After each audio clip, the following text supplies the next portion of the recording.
my best friend growing up wasn't my best friend because we are naturally aligned. When that goes, you start to see the true colors of the actual relationship. Yeah, when you move through real work, on the other side of it, there are going to be people that don't make the turn with you. And that's one of the hardest parts of it. Making it look easy, which is a status build for some reason. Making things look easy is a status build. It's so stupid. What I'm running into with the younger guys these days is they haven't had the test and they're terrified of failing the test. What is grit? And how do you develop it as a skill versus just learning how to suffer? And what does it look like to push ourselves to build up strength versus pushing ourselves to the breaking point? If you're curious about the answer to either of those questions, you're in the right place. My name's Tim Winnicky. This is American Masculinity. And on our 19th episode, we're having on Alan from Next Level University. Alan's a great guy to be around. You'll get through this episode just listening to him, kind of amped. He's that guy that if you're around him, you want to do more. He's just a 10 for 10 on energy and motivation, and he brings that to the people he works with at Next Level University with his partner, Kevin. And we're really lucky to have him. He's going to help us understand how to build grit. He's going to walk us through what he does for high-performing guys so that we can learn a little bit. Not everybody is going to be that 10 for 10 guy that's always hustling and shaking. In fact, most of us shouldn't be, but there's a lot to learn from those guys. The importance of grit is that anything worth doing is usually on the other side of some pain. And so if you don't have any grit, you need some. If there's things you want in the world, you need a little grit. So hopefully by the end of this episode, you'll have a bit better of an idea on how to get some more in your life, how to get that tenacity for yourself to get what you want out of life. Next time, we're going to be really lucky to have Kevin on. Kevin's going to help us talk about how to maintain that grit once it's built. So these paired episodes are going to be really powerful, and I'm really excited to share them with you. While you're watching, think of ways that you might gain some grit in your life that are doable, achievable, and sustainable. We'll talk more about it at the end. I'll see you there.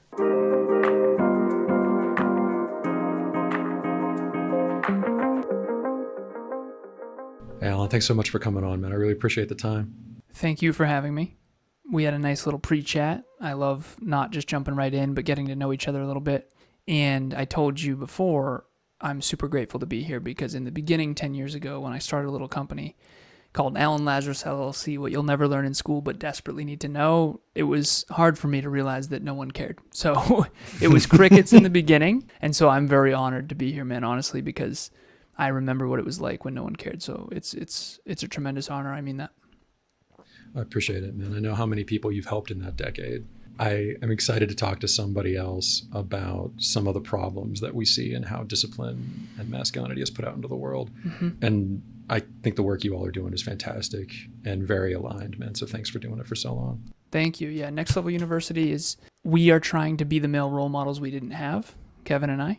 For anyone who doesn't know Kevin and I, we both grew up without fathers. So it's been interesting to try to become the role models we never had. And I do feel like we're doing that very authentically. And it has been nothing short of absolutely brutal. What I love about that mission is the data now on absentee fathers and the father role is that it can be broken up. And so if it's a split home, if the dad's just not in the picture, it might take 3 or 4 guys to fill that space for a man in his heart and his skills. But by all metrics, as long as there is good men around, we do fine. What I would share about my childhood, and some things were good and some things not so much. Looking back, rewatching the movie of my life, if I'm very candid, I am disappointed with the male role models. I am. And it's one of those weird dualities, man, where if I wasn't, would I be proud to be the man that I've become, which is in a lot of ways very different than what I saw growing up. And so that's sort of become the hero. That's the hero's journey, I guess. Yeah. Yeah, I mean, I think that's the best part about how we tell our story is you're doing it right if you can acknowledge where you didn't get what you needed to learn what to give and to still be appreciative of what you got where you did get what you needed. That's a hell of a duality right there. That's a lot of maturity in one couple sentences. Hey, man, that's why we got job security.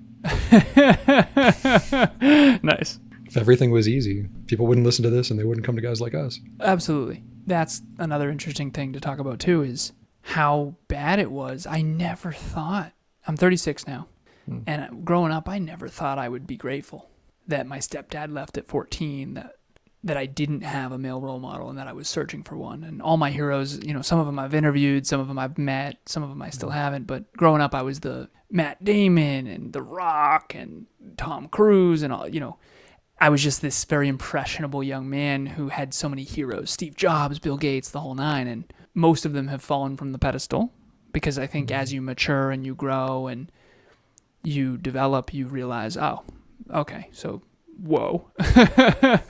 And some of them were more focused on success externally than they were on working on themselves. That's very clear. And as you work on yourself, you start to learn from a different perspective, and you go back and you realize that a lot of other people were not working on themselves. That's very evident. Personal development is my favorite thing in the entire world. I found it 10 years ago, and I dialed it up to 12. Before that, it was all science and engineering and mathematics and business and finance and corporate and that whole thing. And now it's just personal development, fitness, and business. And the fitness and personal development piece is the foundation that I adore. The story around that, I feel like every decade we hit a different view of our heroes. Mm-hmm. Like it was a very different thing looking at my father and grandfather at 20 than it was at 30 than it was at 45. And as you go through these stories in your life, and I'm sure you've seen it in your work, right? You've got to have worked with a few guys for quite a while. Mm-hmm. You layer it, and every new layer, there's something else. And you never really run out. You never run out. The layers just keep going.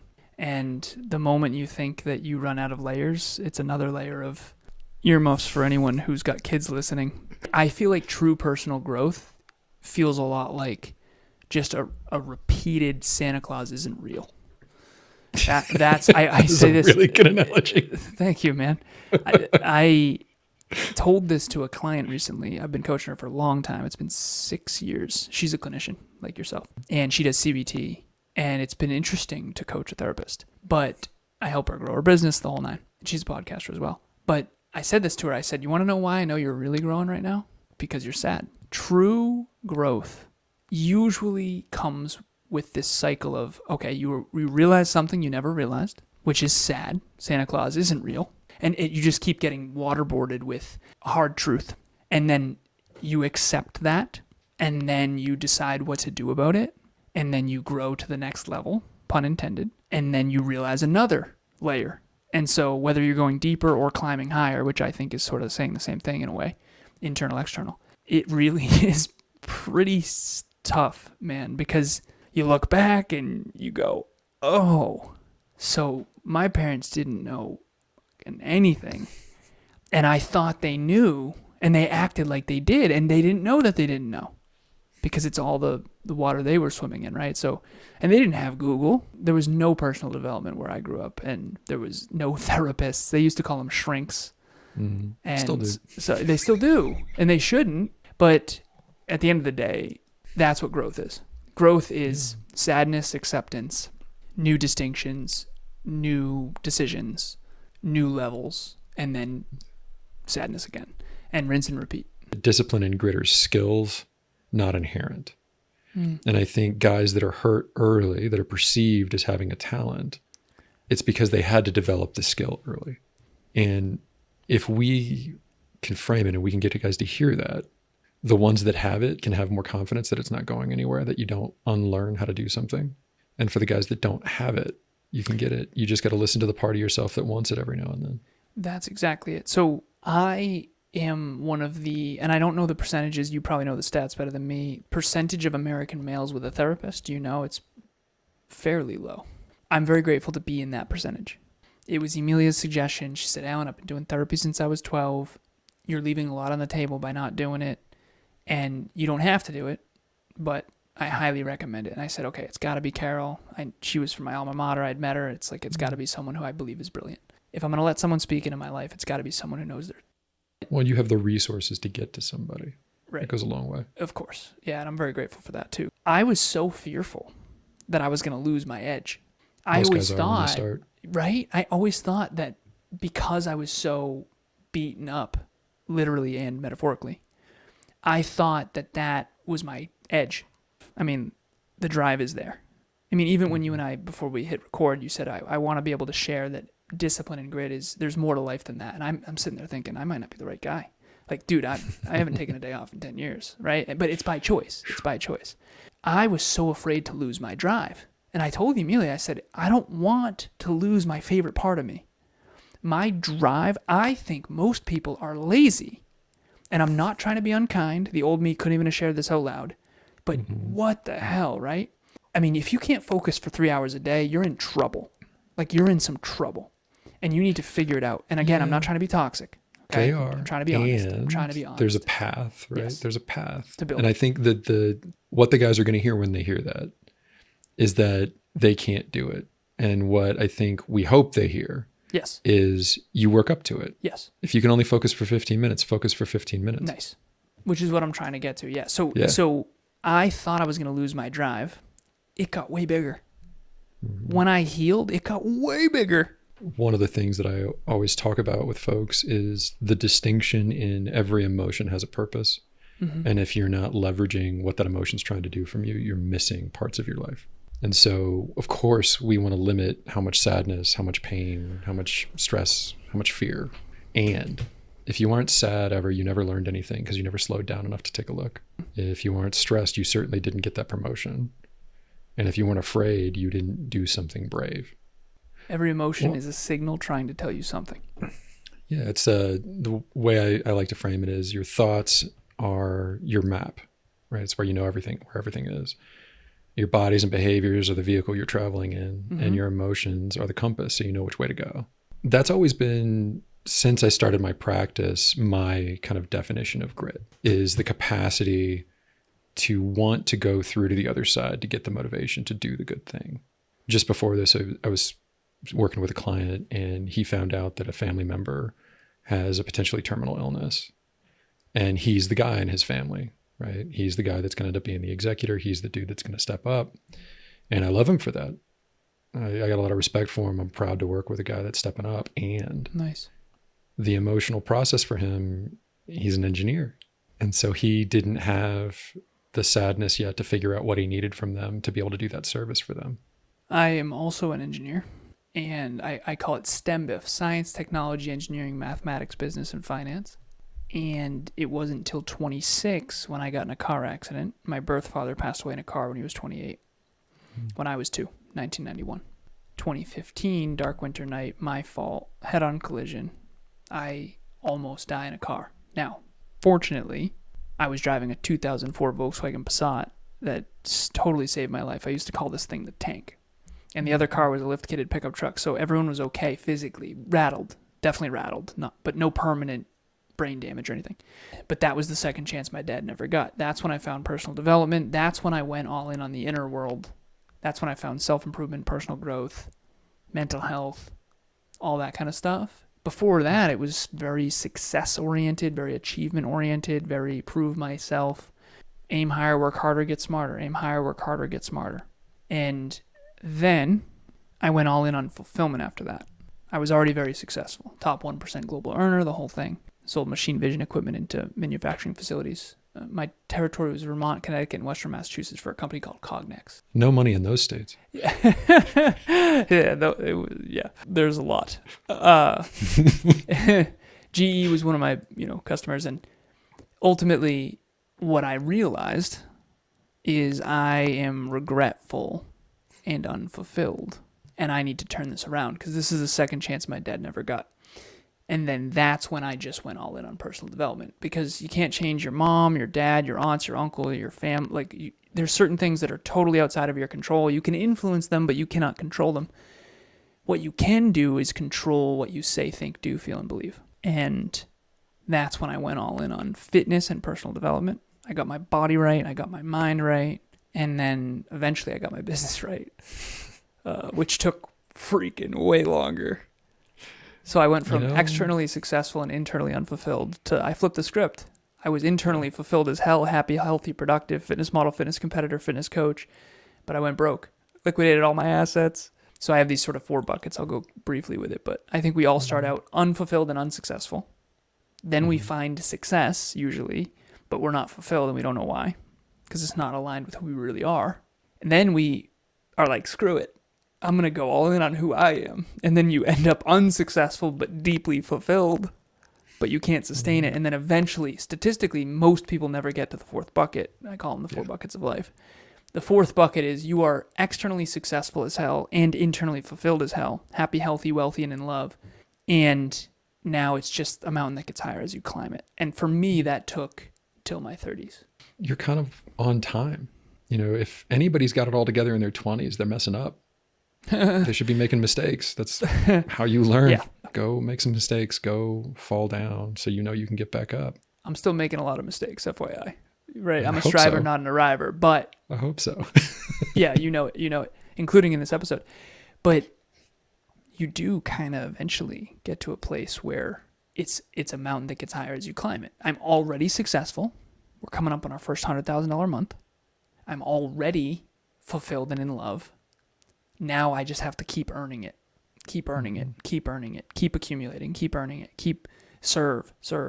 Because you had mentioned, I had said how many podcasts my business partner and I had done, and you're like, dude, what? Why? That's a lot. Brother, I'm trying to change the world, man. I want to, this is the podcast that I would have needed. Mm-hmm. And so I try to do that. I try to, because back in the day, man, there was no podcast. 20 years ago, Not Steve really, Jobs no. talked about the iPod and broadcast. And When did Marin get started? Because he was one of the first, I think, that really got it going where it was I don't know. reliable. I know you know Pat, so he got started pretty early too. Yeah, We were 8 years ago. 2012. Yeah. And then Joe Rogan was early in. But, I mean, it's not that old. It's a new industry, for sure. No, and there's the nice thing is the differentiation for what people need, and they can find it now. If you got something you need to hear, you can find somebody that's saying it, which is nice. Yeah, it is. Well, so the way that you've kind of framed out your success and that non-arrival and failure point, I think, is in direct alignment with the conversation around grit and how it's misrepresented. And so when you think back to that guy in his 20s that was just achieving, and you think back to that guy that was just in himself and not achieving, you were never not working towards something. You were always, you were an energetic guy. You were a guy that wanted to do, and you found the space for those things. Where does grit land in that equation for you? I'm reading a book right now, The Attributes. I'm trying to figure out, and I want to be as candid as I can. So the story that I used to represent my grit, I was in Point Sebago, which is a lake, I believe, in Maine, and I was a kid. And my stepdad and my mom took us up there, and my sister and I used to compete who could get the most ribbons. They had basketball and cross country, all kinds of sports, volleyball, you name it. And I remember I ran on the beach. Running on the beach is brutal. And I beat all the other kids. And I remember my mom, it was like a timed mile. And my mom said, I don't understand. How did you just beat all those kids? You don't even run. Like, you're not a runner. And I wasn't a runner yet. I played track. I did track later. But I remember saying, I can suffer more than all those kids. And even as a kid, just innocently, I genuinely would answer truthfully. I didn't have any social filters. I was an engineering mind. Just, what do you mean? I can just outsuffer them. Well, kids are great for straight lines. I know. And then we get older and we have all these filters that I don't want to say anything. So we just lose accuracy. It's bothersome to me. And I always joke, when a girl asks you, hey, do I look fat in this? And you say yes at level 6 out of 10. That doesn't go well. So as an engineer, you learn very quickly that being intelligent and being truthful is not accepted. And I'm working through unconditioning that, by the way. But because everything's numbers for me. But anyways, to answer your original question about grit, I can't tell if I was born gritty and then I had a very, very adverse childhood. So adverse childhood experiences, ACE score, very high, very high. And so I can't tell if it was nature or nurture or both. What I will say is that after 26, I'm still a striver. And I always say I'm a striver, not an arriver. I don't believe in I'm already arrived, I'm amazing already. Like, I am for self-worth, and I am for not overly striving at the expense of the asset. It's a duality. Birth father died at 2, stepfather left at 14, still have never seen or spoken to a single one of them since. I talked to him on Facebook Messenger, tried to get lunch, he hasn't answered me. I'm sorry. Thank you. I've confronted and had the courage to confront most of, but not all, of my past. And I'm still obviously working through that. I'm 36, right? So What is very clear to me now, I used to have a chip on my shoulder, and the chip was running me. Now I still have the chip, and I'm not taking that off for anybody, but now I run the chip, and I pull it out when I need it. So I have a part of me. I don't know if you're familiar with internal family systems. I use, you of course. So I use Inside Out as a good example of that.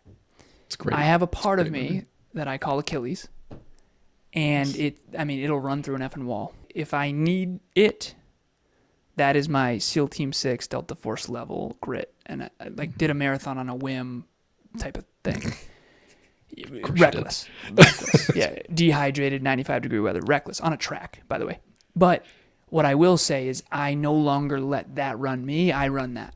There's kind of two types when it comes to grit conversations that tends to come up clinically for me. It's either guys like you, and I would say me, where there was a lot of adversity and you found your straight line. And your straight line was I can suffer more, I can do more, I can outwork, I can, whatever it is that got you through. Mm-hmm. You do that to, I would call it completion, right? You take that as far as it'll go for you. Until it has constraining effects. Right? Yeah. And once you do that once, you know you can do it. If you can get the landing, if you can build back up, you know you can do it. And that's important to have in your pocket. Nice. Those guys need to learn how to slow it down and how to be happy. What I'm running into with the younger guys these days is they haven't had the test and they're terrified of failing the test. And so they aren't willing to do the failure. For me, it's not so much crushing the emotions. It's not the I got to grind harder than everybody else. That's a way to learn it, but it's not the best way by any stretch. It's all grit is the willingness to fail. That's it. The willingness to do the thing despite the potential failure. You want to go to the gym and you're 300 pounds. Okay. People are going to look. Some people are going to be happy to see you, but people are going to look. Yep. Can you go in and fail every day for the next 6 months? I use a metaphor, and I think fitness is a great metaphor for developing grit because it's you versus you. The problem in business is there's perception, there's status, there's branding, marketing, sales. It's a whole thing. And that, I get it. You need that. The social world and the real world are two very different things. I always use the metaphor of the wedding photos versus the marriage. Everyone's wedding photos look great. Not everyone's marriage is great. And if you work harder on the wedding photos than you do the marriage, you're in some trouble. But I think fitness is the best metaphor for life because it's you versus the weights and it's you versus you. And regardless of, with a few exceptions of drug use and all that kind of stuff, steroids, but I'm talking natural fitness. It's you versus you. And I use this metaphor. Imagine two people. One of them is getting the perfect outfit with the perfect shoes, with the perfect workout regimen, and they're going to the gym and they're taking the perfect video at the perfect angle with the perfect camera, and they're making it look easy, which is a status build for some reason. Making things look easy is a status build. It's so stupid. If it's easy, you're not growing. Then there's person B. Person B is going to win long term. So person A is micro success for macro failure. Short-term success for long-term failure. Person B is the loser. Person B is the prepubescent high school kid who didn't hit puberty till he was 37, who couldn't get a girl to look at him. And he saw Brad Pitt and Troy and said, 42 years old, done. I'm playing the long game, baby. And two guesses who we're talking about now. No. But the point you're going to be a is- lot happier at 50 than the rest of us when we're all starting. I appreciate you, man. But it's been, hey, I'm paying for it, okay? Think about how hard, that's why it's like all the awards. It looks pretentious. Well, no one wants to get coached by a 12-year-old, so we need some credibility here. But my point is, the person B goes in and is just hammering the weights for 45 minutes straight, and they don't care about how they look. They're actually trying to make the workout harder. Dominant question is, how do I make this harder? And today, I was in the gym with my beautiful girlfriend, future wife, Emilia. We have exercised. Congratulations. Thank you, brother. I gotta be transparent because it's who I am. We're not engaged yet, but we've got a long roadmap. So I'm an engineer and we've got a vision. So I gotta be transparent. But we've been together for 5 years. We live together. We've already talked about it.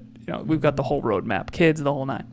So back to the original point is, the dominant question is, how do I make this harder? How do I make this harder? How do I make this harder? Not to the masochistic level, but to the, how do I find the challenge skills sweet spot? How do I make this harder to the point where I stretch the rubber band, but I don't let it snap? It's called the challenge skills sweet spot. My point of this is, one person's trying to look good for status. The other person's actually trying to get better and reach their potential. Who do you think's going to look good in 10 years? It's the person who's in there just crushing the weights, struggling the entire time. So I love struggle. I think honoring the struggle is important for growth. And I think when you always are trying to look good and you don't want to look dumb, you don't want to ask a dumb question, you're afraid of being seen as a failure, you end up a failure because you don't end up growing. There's an important lesson there, right? You and I are arguably top performers in our fields, right? Like, I'm not a national guy, but in the state of Colorado, I'm very known for what I do. And I still have to ask questions. I still have to call people. I still have to acknowledge to patients that I was wrong. Nice. You don't get to stop. You don't get to this point where no mistakes happen. At least not if you're doing anything you care about. Never. I think like the big thing that's going through me is when you're talking about you at the gym and the kind of the attack you make and the intensity that you bring to it, all that's wonderful. And I think that's half of it. Yep. And if we leave this half here, we are now in the manosphere. Like, we could just drop here and tell a bunch of people that they're being weak and, and just go to the gym and find somebody that's not even going to talk to you. Just tackle it. Just go. However, I know on the other side of that, there's going to be that part of you that didn't want to go to the gym in the first place, who's now making you take a rest. The part of you that's like, yeah, okay, fine, go to war for a minute, but you can't lift your shoulder. Are you happy? Are you happy? Are we going to go get a massage or something after this? Because come on, man, let's take care of it. Yeah. You got to listen to both sides of it. And I think that's where the discipline and grit conversations get so polarized, is they only tell half of the story. Agreed. And destroy the other half. Everyone thinks they're right, which is why everyone's wrong. Because life is a spectrum. It's a bell curve. And you can 80-20 this thing, you can 20% of 20% of 20% of 20% this thing, but at the end of the day, I ate a foot-long sub earlier. Delicious. Delicious. The point that I'm making, though, is that was not willpower. We're reading a book called Willpower in book club. I have a book club that we do every Saturday. And they're talking about the dorsolateral prefrontal cortex and how it grows when you do shit that you don't want to do. And I have a sneaky goal of having the most jacked prefrontal dorsolateral prefrontal cortex. And that's half the equation. The other half is rest, recovery, intentional recovery, emotions. I kid you not, and again, I don't want to overly do this, but this past weekend we were with her family. We had a great weekend, but a tough moment with, and I got an audio, a voicemail today from her mom. It was very sweet, very vulnerable, very sweet. And she had me in tears with just the unbelievable sweetness and ownership that she shared. And then I audioed her back. And so on one end, I'm crushing it in the gym, being a manosphere, quote unquote. But on the other end is emotional vulnerability and the ability to actually have deep conversations about emotions and to be able to go to Inside Out in the theater with a bunch of kids looking like a 4-year-old. And the best. That's what I'm saying. And, you know, it's funny. The reason that audio actually happened, Emilia gave me, so I have long hair. You can kind of see it if you're on YouTube. And she thinks I have great hair. I really appreciate it. Not her mom, her, Emilia. Although her mom might too. I don't know. But she thinks my hair is a great asset. And I'm jealous of it right now, man. She's right. Oh, thank you, brother. I appreciate it. So, and she's like, Alan, not a lot of men have great hair. You have great hair. Like, in my head, it's a pain in the butt, but everything's a pain in the butt that's of value, right? I have the perfect length of hair for the exact way I have it right now.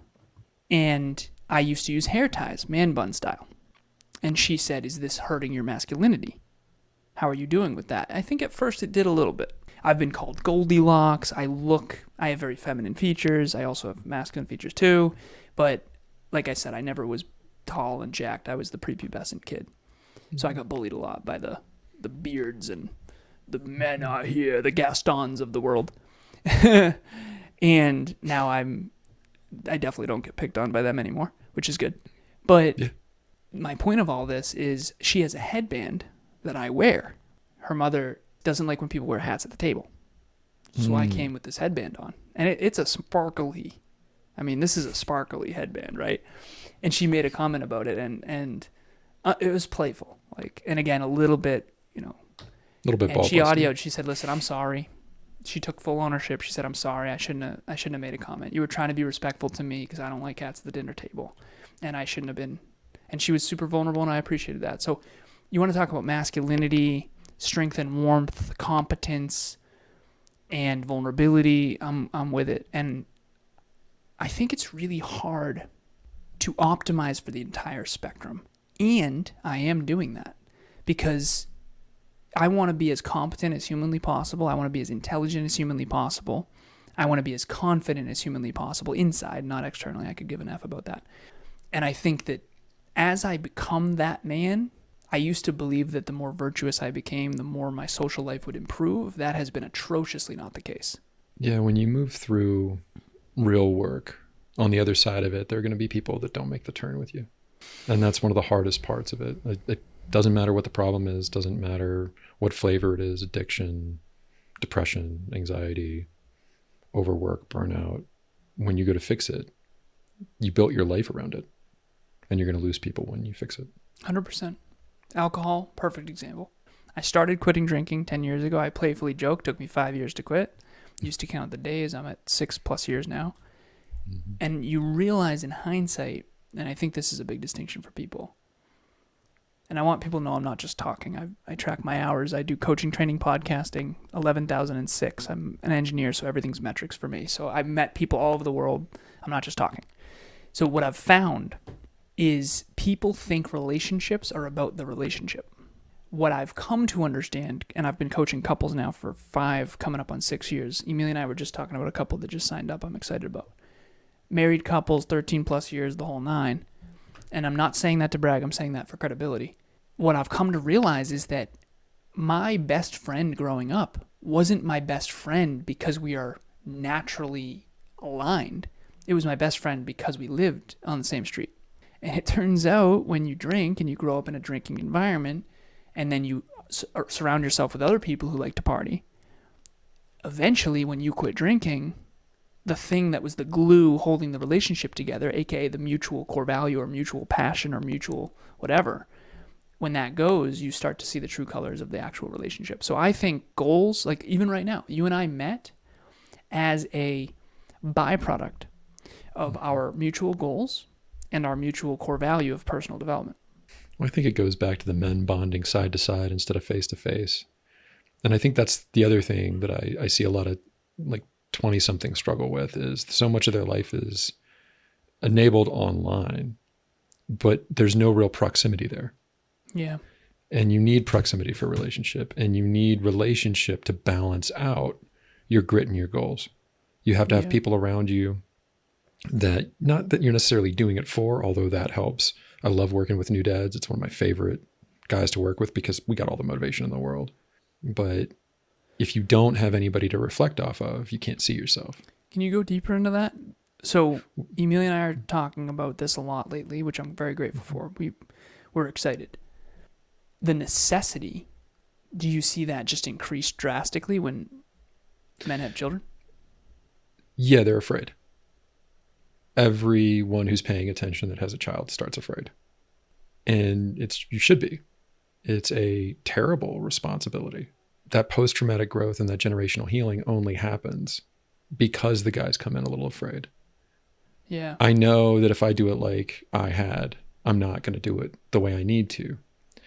And generationally, our culture and society has changed so much around fathers that we don't have models, man. My grandfather never touched a diaper. I don't know about yours.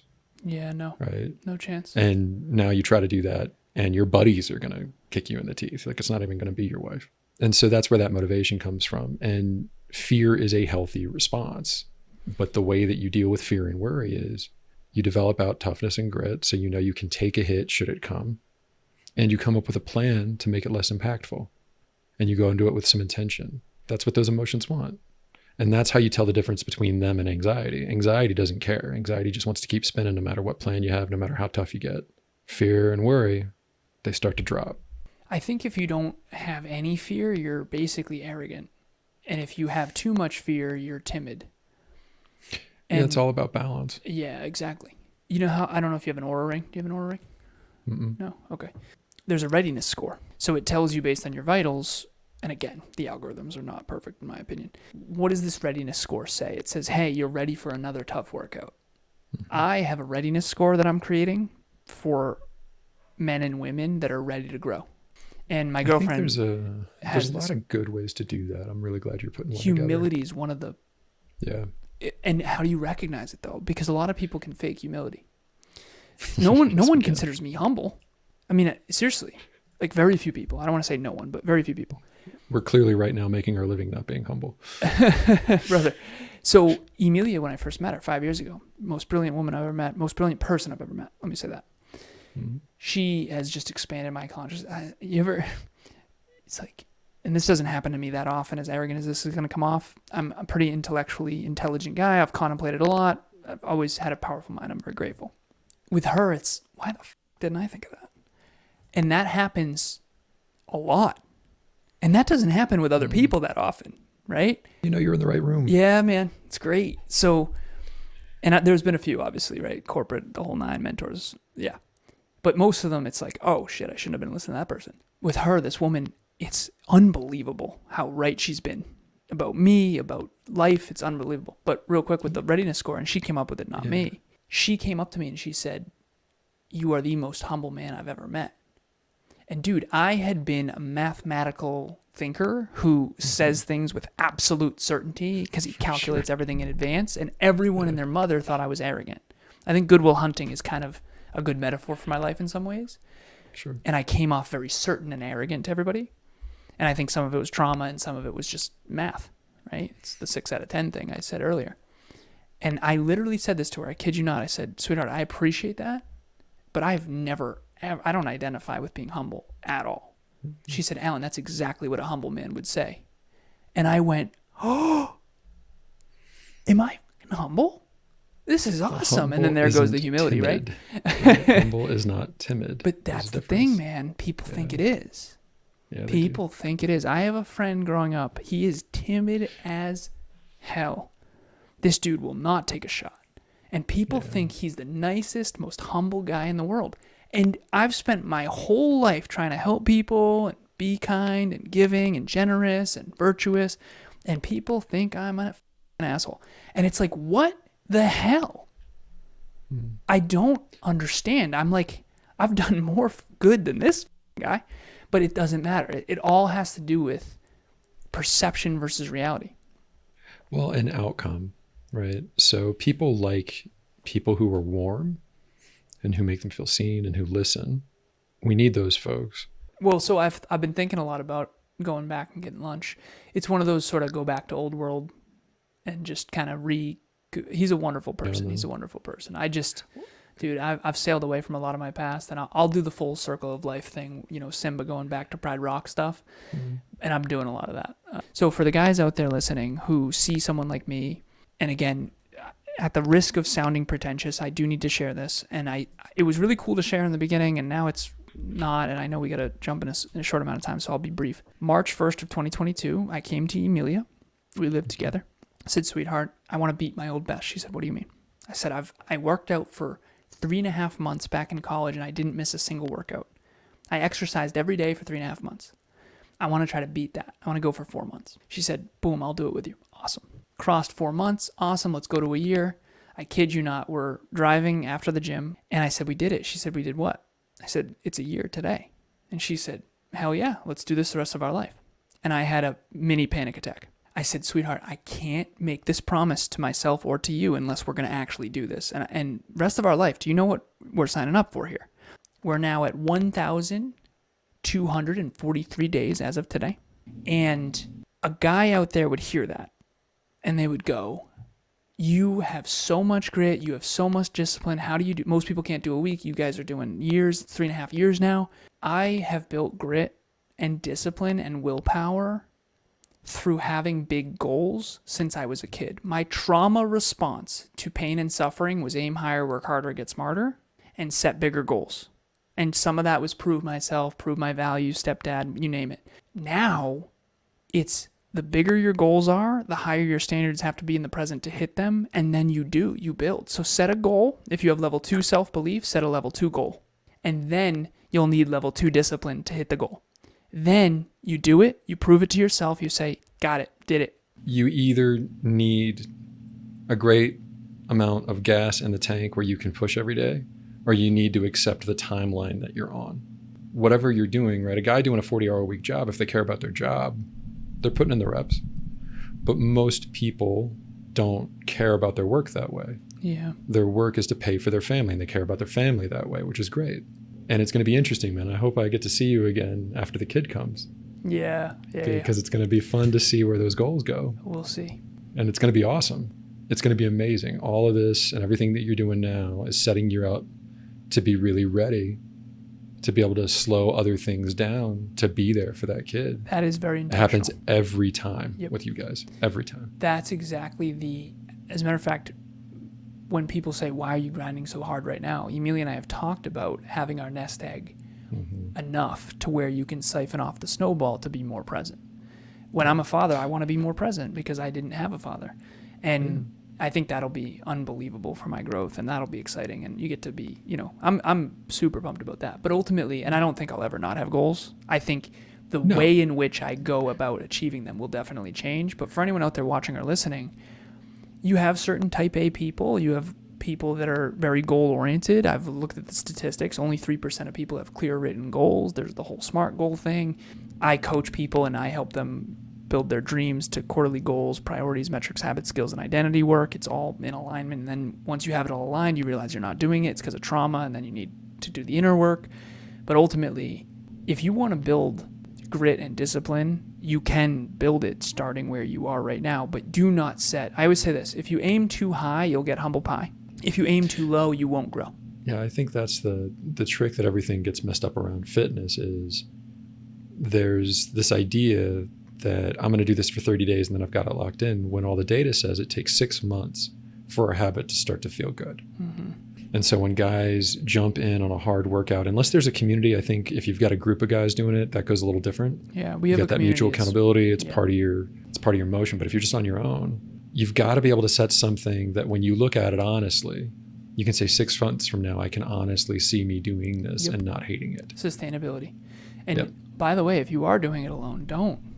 There's a lot of really powerful free communities. We have 45 members in a Next Level Fitness accountability group. And I'm not plugging that here. Like, that's not my goal.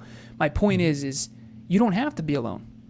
Like, we have people in there every single day. I posted a picture in there earlier. Like, we have women in there. We got men. We got some people weight training, some people yoga, some people Pilates.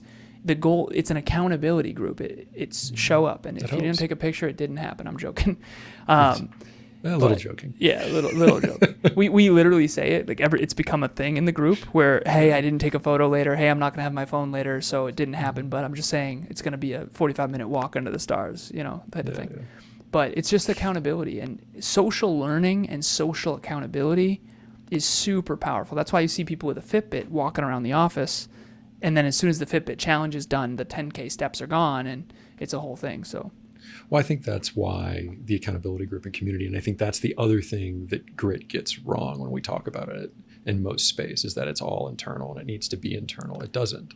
A lot of grit comes from having somebody that you want to be for somebody. 100%. Well said. And there's absolutely nothing wrong with that. There's internal drive and there's external drive, and you need both. It's like a 6-cylinder car. You're only using 3 of the cylinders if it's only internal. For me, the way I always frame it is introversion and extroversion, right? If you're a person that's only internally motivated, you are unwell. And if you are a person that is only community-based, you are unwell. Agreed, man. Like you might be leaning one way pretty hard. 80-20, 60-40, right? 70-30. Yeah. Exactly. But figure out where you are and then line it up. Love it. So I want to be respectful of your time. Do you have a little bit more to go through the final questions? Yeah, of course. And thank you. I really appreciate it. Yeah. So part of why these questions are really important and where they're coming in from is everybody that's come on has been an expert and excellent in what they do. And so far, everybody's stories have been different. And what I think is wonderful about that is it shows the breadth of masculinity. And when guys hear these stories, the hope is that it's going to normalize something for them. It's going to let them see something a little bit clearer. Mm-hmm. So I really appreciate you being willing and vulnerable enough to do this. Thank you for having me. This was a great interview, man. I've been on a lot of interviews. I've enjoyed this thoroughly. I'm kicking back. I feel like this is a deep conversation. I'll never forget when I heard from Jim Rohn. He said, say things that matter to people who care.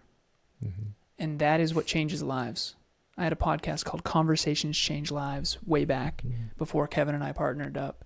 Mm-hmm. And this is a conversation that I believe will change lives in a positive way. And ultimately, if nothing else, I really hope that that's what happens. I think it will, even if it's just for one guy, it's worth it. There's a lot of guys that can't get to the help. The first question, which I'm actually pretty excited about this one for you, is what's a truth about masculinity that you learned at 12 that's still true today? The value of competence. There are certain character traits. One of my favorite movies, top 100, I like Casino Royale with Daniel Craig. It's a James Bond movie. Now, it's just a film, but there's a lot you can learn from film. There's certain character traits that he has that are very masculine and very attractive to women. And I also think that as the series moves on, again, I'm a big film lover, he gets more and more vulnerable and more emotional. And I think that's also attractive. Vulnerability is attractive when you are competent. Vulnerability without competence is just vulnerability. See, we think, scary. Vulnerability, exactly. We think vulnerability is weakness. No, weakness is weakness. What I've learned about masculinity that I don't think has changed is that competence does matter. You have to be a competent, capable human being, and you have to work on getting better every day. I think that's part of being a man, is reaching your full potential. It's one of the things that I think that isn't spoken about enough is that masculinity can be earned and lost. And so when you're young, part of your earning it is what you're showing up with and what you can do and what people are guiding you towards. Mm-hmm. But by the time you're in your 30s and 40s, you're probably good at something or you don't feel very good. And the best men that have been the most impactful for me are ones that were good at something. And so it's a really valuable thing. And I think if we can recouple that to masculinity, I think the world's going to get better. Agreed. And make sure that that competence is directed toward a greater good. And that's, being great at Halo 2 was one level of competence, but it's not necessarily as important as being effective in this podcast, right? I feel personally attacked for my 10,000 hours in League of Legends. Are you serious? Yeah, I was a top 10% player for a minute. Nice. Good for you, man. Yeah. No, I was a semi-pro player back in the day. So we're nerding out for a second here. We're nerding out. Diablo 2, Halo 2, StarCraft 2, all these back in the day. You a big gamer? Yeah. Still am. That's a nice way to shut down a little bit. Nice. Now, though, it's more stories. I love the way the art is developed. Cool, man. Yeah. Hey, no shame there. That was a part of my life that I enjoyed. More competitive gaming for me. Yeah. In case you couldn't tell my personality type. I think that's what it brings in, right? Like we need places to feel like excellence. And a lot of guys fall back into video games because it's the thing that's in front of you that you can get to. Yep. And while I think that gets you some status with guys, it's not going to impact the world the way you want it to. Yeah, and women tend to not care much. Not all of them. No, well, and why would they? Look at what it does. Oh, 100%. Yeah. Like, he's ignoring me for the next 3 hours. Great. Brother, you'll enjoy this. I know we got to go in a second, but I want to share this with you. I was on with a client. His name's Max. He gave me permission to share this. Okay. I kid you not. So we do time, effort, money. He's a business owner. Started his business in March, already crushing it. I said, brother, all right, there's directly profitable, indirectly profitable, not profitable. Talk to me about not profitable. Where are you wasting time? That's the first conversation I have with every guy. Where are you wasting time? He said, brother. And I knew it was coming. Mm-hmm. Video games. I said, what's your poison? He said, first person shooter, boom, boom, boom. I forget the name of it. I kid you not. I said, how long? He said, oof. I said, give me the average per day. It's okay. He said, 2 hours a day. I said, brother, let me crunch some numbers. 2 times 365 is 730. That is 91 8-hour shifts per year. Gone. I said, brother, if you want to keep doing that, this is you, but I'm here to help you reach your potential in life and business. That's what you hired me for, right? He said, right. I said, here's what we do. Do you want to go from 2 to hour 45 to hour 30, like wean off? He said, I'll be right back. I kid you not, this dude grabbed his Xbox and threw it in the trash on Zoom. I was on with him again today. I told the story on my podcast. I was like, dude, I'm going to make you so successful. I said, dude, it's like pulling teeth to get people to track habits. And you just threw out your Xbox. I said, you sure you don't want to sell that thing? And he was like, I'd only get $200 for it. I make more per hour, blah, blah, blah. I said, dude, that's next level. He's like, my wife's going to love you. That's what he said. What I find is it naturally goes down when you have things you want. I think where video games really take over is when you don't have things that you really want. Yeah. And so this is a bomb. It's a way to check out. Yeah. And it's a way to feel skilled, man. I absolutely loved being in my 40s and crushing teenagers. It was great. It really is, though. It's Halo 2 for me. I was Bungie.net every night, 20th in the world. You know, it's significance. Men want significance. Let's admit it. And competence.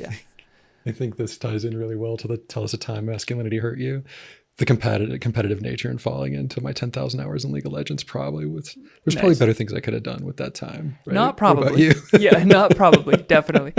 And again, it's not all for nothing. Competitive gaming, you know, the mind, it's strategic. It's good. Real-time decision-making, RTS, first-person shooter, competitive gaming is good for the brain. Well, and at the time, like when I was younger, it made me kinder in the world because I had a place to put it. You know, the anger, the need to like beat somebody. I think it can be a place to put it. I think it just needs to be metered. I never thought of it that way. It was my escape for sure because my mom and stepdad didn't get along well, and I was definitely my escape. So just put on your headphones, go away. You know it. Yeah. And it's important to acknowledge that that's a valid coping skill in that environment. Yeah. Right. It's just you're not in that environment anymore. Look at that, man. Yep. You've built a life where you don't need that skill anymore. Yep. So tell us about a time that your pursuit of manhood hurt you. Honestly, when I think about that question, what came up for me originally, it still is. So I think everybody is so this is my sort of thesis. Some people I think are really good in the social world. And they feel like they belong and they feel relatable and they feel like people like them. My business partner, Kevin's a good example of that. Everybody loves Kev. You're going to love Kev. Everybody loves Kev. We would give the same speech. Mine would be way better, I think, and everyone would hate me and love him. It's like, what the hell? Now I figured out why. He said, Alan, you check too many boxes. He said, there are no genius Ken dolls. At the end of the day, we have this thing called the intimidation factor. It's 30 character traits that make you intimidating. And I had him and my beautiful girlfriend and future wife, Emilia, rate me from 0 to 10 on all 30 of these. And then divide by 300, get an average. I got a 9.5. And I said, Kev, these might as well be leadership qualities. I'm trying to dial these up, not down. See, people think I'm dialing up my intensity right now. This is me dialed down. This is me dimming quite a bit. I'm trying not to. So the social world, I struggle with social courage. Behind the scenes, by myself, courage, do a marathon on a whim, that's no problem. I can rock that. And again, the marathon was brutal. The half marathon was easy. Full marathon was hard. I did it with 3 days notice. Doesn't matter. It's a stupid story. It was reckless. The point that I'm making is the behind the scenes stuff for me is not courageous. Sharing who I really am on this platform has taken courage. Because when you're the tall tree, everyone wants to chop you down because you make them feel insecure. So most people walk around insecure about their body, insecure about wasting time, insecure about their intelligence, insecure about their incompetence, all these things. And then I come in and people don't like me. When in reality, it's just a big mirror. And I also have things to work on. I get it, right? So Kev is this likable, warm, loving guy who's funny. And he's short and he's not super intimidating. And I'm someone who has very, very, very, very, very high standards for himself, who has a lot of self-belief, who has a little bit of a chip on his shoulder, as we talked about, and a lot of people don't like that guy. And so if you've ever seen Top Gun 2, Top Gun Maverick, the character in that, who is extremely competent, reminds me of me a little bit. And I remember thinking, like, that's an interesting villain to choose. He's right, he's accurate, and he's the most competent in the class. So why does everyone hate him? It's because of the way he comes off. So at the end of the day, I decided I don't like myself when I'm liked by others. I don't respect myself when I'm liked by others. So I'm going to have to get over this. So if I'm going to be hated, I might as well be hated for someone I really am and someone that I respect and love. And that's Well, real self-love, I think. I don't think you're as hated as you think you are. Well, I do The appreciate intimidating that. guy that's doing well isn't hated by most people. They're scared. And I think that's why you and your partner do so well. You're basically covering, like, I think coaches and therapists often fill a perennial role. Me and Eric, great trauma therapist, came on and we talked a little bit about that. But you're bringing the show me how high you can climb. And he's bringing the, hey, be careful. And you Absolutely. need both energies around you. And most of us have a mix. You're just really far on one end. Most SEALs, most top level athletes, all those guys tend to lean on one end and they suffer for it. No one's got it all. And so the That's trick a is really I think good the lesson from articulation. you is learn to find the person that balances it. Find the person that you can walk next to, because you're going to do so much better and go so much further Kev, when you've got the balance. I told Kev this. That was very well articulated. I don't give that easily. Kev, I said, you got to sail away from me a bit. They need to know they need to like you and know you have my standards. Mm. And we produce 60 podcasts. We work with 108 podcasters as business owners. Right before this, I was on, and that's why I was late. Thank you for being gracious. But it is true. You need to like Kevin, but you need to know he has my standards. And that's why I'm CEO and he's chief sales officer, because you need to know that the leader has the highest standards. And I used to be too much of a coward to own that.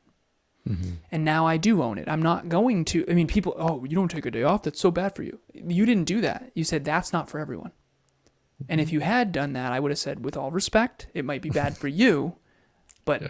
I'm happy and fulfilled as hell doing the meaningful work that I do. And maybe it'll shift one day, and I hold that. Yeah, and humility. it's good for you for now. Yeah. I hate the grind idea that the rest of your life is like that. Like everything worth doing has a bit of a grind in it somewhere. Any job that's doing something important has a 60 or 80 hour week here and there. Yep, of course. But nobody's doing it until they're 80. Right? Yeah. And like they're just doing different things. Like you're going to be an energetic guy, you're going to be a goal driven guy the rest of your life. Of It's course. just going to look different as your life changes. And that's Exactly. amazing. That's what a good life is.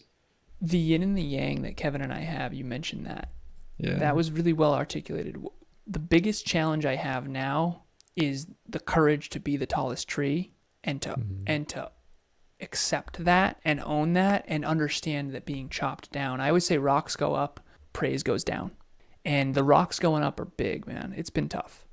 But as long as I can stay centered in it and be respectful, I told Kevin this. I said, dude, if I'm ever entitled, toxic, or disrespectful, call me out. Otherwise, keep it to yourself. I'm joking, obviously. But You're not. yeah, I'm kind of not. And the truth is, and I ask him every now and then, I say, was that toxic, entitled, or disrespectful? He says, no, we're good. I said, awesome, we're good. Because at the end of the day, I want to be someone with strong character. I had some heroes like Steve Jobs who obviously had serious character flaws. And I admire them for certain things, and everyone's a warning and an example, myself included, but I really do want to be a well-rounded man that is as virtuous as possible. And I don't want my achievements to be better than who I am as a man. You've done a really amazing job of kind of answering both questions at the same time, which we haven't had yet. Right? I'm grateful. Like, here's the challenge, here's where it hurt, and here's how it doesn't hurt anymore. I found my yang. Well, so many guys, like, they don't find that like almost all the guys I work with at some point, they find their competence and they find their ownership. And when they have it, all of a sudden they relax. They're still pushing, they're still doing it, but it's not an effort to work like that. Yeah. Right? The effort is having a reason to work like that. I use the metaphor of Harry Potter when he breaks the Elder Wand and throws it away. Mm-hmm. That's when he became enough as he is.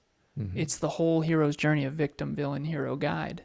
You start off as a victim, low self-worth, low self-belief, and then you have to fight the villain inside you or the villain outside of you or both. And then you become the hero of your own story. You realize you're a martyr and you're going to try to save everyone at the expense of yourself. And then eventually you get a mentor and you become the guide. And then you notice in the film, in the book, Ron's like, whoa, that's the Elder Wand. Because Ron is still a hero. He doesn't have the self-worth yet. He hasn't proven to himself yet. He hasn't passed the test, as you mentioned it. And the guide is someone who has high self-belief, known as self-efficacy in the psychology, and high self-worth. For me, it was all hero for a long time. It was tons of self-belief, very low self-worth, no boundaries. I always say self-belief is I believe in my ability to build the castle. Self-worth is I'm going to honor and protect the castle, and I'm not going to let my friends spill beer on the carpets. I deserve to live here. I've earned living here. Yeah, this has been awesome. The acceptance of that, I think, is where most hurt kids. I always frame it like guys like us with the harder backgrounds. We're hurt kids. And so when we were at a point when people were supposed to provide the safety and the castle for us at no cost, a 3-year-old isn't paying a cost. A 3-year-old, all that's funneling from their parents. Yeah. And when that's not available, kids make up a story to make it worth it, and they kind of fall into a few categories. And you and I fell into the achiever role, right? Like we're going to chase it down. I'm just so glad that you were able to find the other end of it. Thank you, man. Well articulated, brother. You are expressing, and I don't say this often, genuinely, I want to make that clear, right? I'm not just saying this to everybody. You've articulated some things in a way that was nice. That's a distinction. I'll take that with me and give you zero credit. God, I'm kidding. Do it. Do it. Hey, man, the best ideas are stolen. Run with them. Yeah. It's all good. This has been awesome, man. I do got to jump, but I appreciate you. Yeah, man. Do you want anything you want to tell them as far as where to find you if they're looking for that lodestone to guide them up? Yeah, so this is what I say, and thank you for the opportunity. Thank you for having me. This has been awesome. If you ever want to do round 2, you say the word. Okay? Appreciate you. Absolutely. So I say if you are humble, inwardly humble, you have a sincere interest to reach your potential. That's my I have it written over here. To reach my own unique potential and help others do the same. Everything else is secondary. That is my purpose. That is my calling. That is my mission. That's my one word, potential. If you don't want to reach your potential, you're not going to get along with me, I promise. And that's just what I've learned. So if you're humble and you have a sincere interest to reach your full potential, reach out. Instagram, nextleveluniverse.com. Next Level University podcast, all spelled just like it sounds. Go back and listen again if you need that again. And please reach out. If you are entitled on any level and you want big rewards for minimal effort, I'm not your guy. And don't reach out. Don't waste my time or yours. It's not going to work. I'm a striver, not an arriver. I want to reach my full potential, and I want to be around people who also do. Yeah, man. It's part of the work, not all of it. You got to be where you're at to join. Well, thanks so much for coming on, man. I really appreciate you. Thank you. This has been phenomenal. And like I said, I'll come back anytime. And that's our time with Alan. He really brings the fire and brings out that motivation in me, and hopefully just listening to him, it rubs off on you a little bit. He's one of those 10 for 10 guys that just has that energy and motivation at a really high level. And I had a lot of fun talking to him. I'm really glad we had him on. To fact check and clean up just a few things, Alan mentioned the only 3% of people write down goals. That's a really common thing that's thrown around in self-help circles, but there isn't really any good data to dictate a percentage on that. Anecdotally, it's generally what I see in my practice. There's not a lot of guys that are writing down their goals before they start in therapy. It's only when we start, and we encourage that they start doing so. And he's also correct that when you write down your goals, they become stronger in your life, and you're much more likely to follow through and see ways forward on your goals. So, while there's not academic backing, anecdotally, it's a good lesson, and it's one that's pretty commonly accepted within self-help circles. Additionally, I want to name a little bit more about what burnout is. It's not just losing joy for something. Burnout isn't just, I don't like playing this sport anymore after I played it for a while. Burnout is depressive symptoms, low energy, low motivation that last for weeks, months, maybe even a year. It's important to recognize that, and it's also important to remember that it's not just first responders and military folks that land in burnout. It's what happens when you keep pushing past the development of grit and break yourself. So, while we talked about all the ways to build it, get it, and have grit, remember there's got to be balance to it. And that's where our next episode is going to come in, when we talk to Kevin about how to do that. And it's really nice to have them both on to talk about how to build it with Alan and how to maintain it with Kevin. At the beginning of the episode, I asked you to look for something that you might do to build up your grit as you go forward in the next week or 3. What I really want you to do with that is I want you to connect it with somebody. Who in your life is interested in doing things? Who's going to be your Alan? Who's going to be the guy or gal that helps you push through and develop out this grit in a way that's sustainable and connecting? If you can, leave a comment and send me a message. I'd love to hear who you're pairing these things up with and who you're growing with. I think the more guys that we can get to say who they're pairing with, the more guys we're helping find who to pair with. So thanks so much for taking your time to do that. We'll see you next time with Kevin in episode 20, where we talk about how to maintain the grit that you're going to build off of this episode. Take care.